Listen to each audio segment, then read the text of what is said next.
Hai, Assalamualaikum dan salam sejahtera. Okey, apa khabar semua? Saya harap anda semua berada dalam keadaan sihat dan juga berbahagia bersama dengan orang-orang yang tersayang.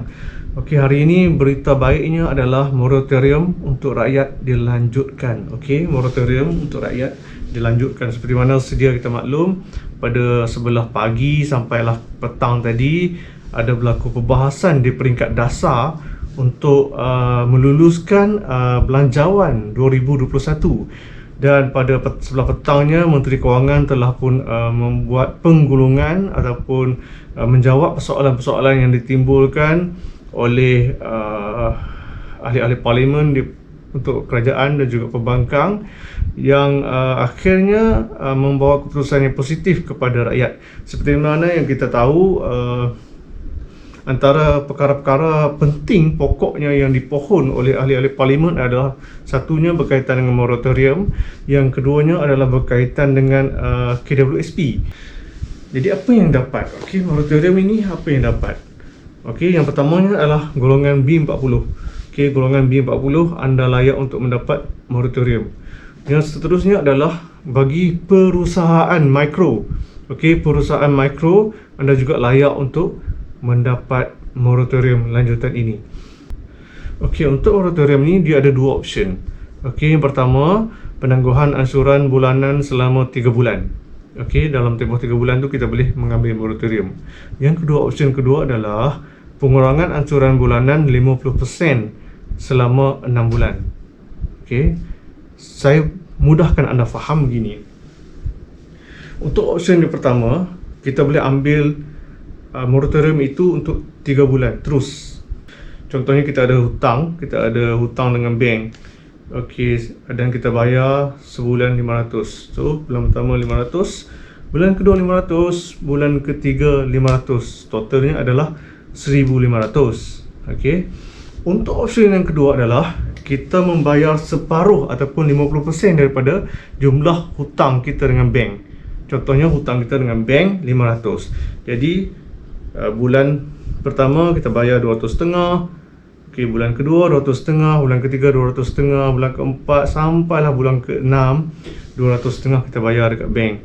So lagi 200.5 tu kita akan gunakan. Itulah moratorium untuk kita jika kita memilih option yang kedua. Jadi totalnya tetap 1500 sebab diberi 6 bulan. Yang tadi option yang pertama diberi 3 bulan. Okey, faham mudah sahaja. So siapa yang layak untuk mendapat moratorium ini? Tadi saya dah sebut, yang pertama adalah golongan B40. Okey, golongan B40 yang menerima bantuan sara hidup.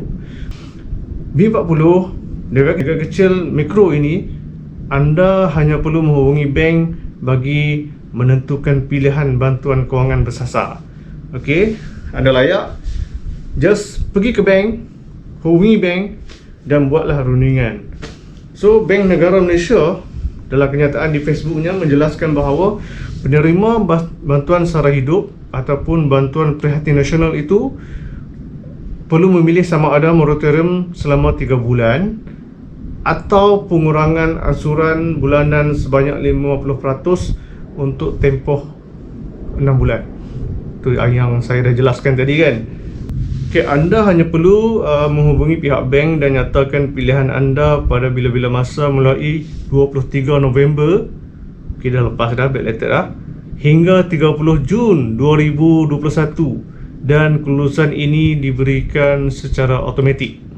Okay, anda mohon anda dapat sekiranya anda layak dalam kategori B40 dan juga perusahaan mikro. Okay, yang kedua, mungkin akan ada pertanyaan dan sebagainya. Macam mana pula dengan golongan M40? Okey, bagaimana dengan golongan M40? Jadi Bank Pusat berkata bahawa jika anda dalam kategori M40 dan anda masih memerlukan moratorium dan anda hanya perlu membuat pengisytiharan kendiri, iaitu self declarations, bagi mengurangkan ansuran bulanan, dengan kelulusan juga diberikan secara automatik. Tapi dalam kategori ini, anda dalam kategori M40 ni, anda bukan tak layak, anda masih layak, tetapi anda perlu membuat pengisytiharan kendiri. Bank akan mengambil kira pendapatan individu, pendapatan anda dan juga pasangan anda. Tempoh pemprosesan untuk kategori M40 ke atas ini, tempoh pemprosesannya bank akan ambil masa sekitar 5 hari untuk kelulusan secara automatik. Jadi semasa sesi penggulungan perbahasan Belanjawan 2021 tadi di Dewan Rakyat, Menteri Kewangan Tengku Zafrul berkata moratorium pinjaman bank bukan hanya untuk sebilangan kecil rakyat, sebaliknya tersedia untuk semua rakyat Malaysia yang terkesan, tidak kira sama ada daripada golongan B40, M40 ataupun T20. Sekiranya anda terkesan dengan pandemik COVID-19 ini dan anda sangat memerlukan moratorium, anda boleh memohon walaupun anda dalam kategori M40 ataupun T20. Jadi semua layak untuk mendapat penangguhan, pengurangan ataupun penjadualan semula pinjaman. Artinya golongan B40, peniaga kecil mendapat lanjutan moratorium bank secara automatik, manakala M40 ke atas anda hanya perlu buat self declarations ataupun deklarasikan diri untuk mengisytiharkan sendiri tanpa perlu dokumen. Tengku Zafrul memberikan alasannya, bukankah lebih baik duit ini masuk ke sistem perbankan untuk menjana lebih banyak pinjaman, khususnya kepada perniagaan dan industri yang menampung dan mencipta peluang untuk rakyat.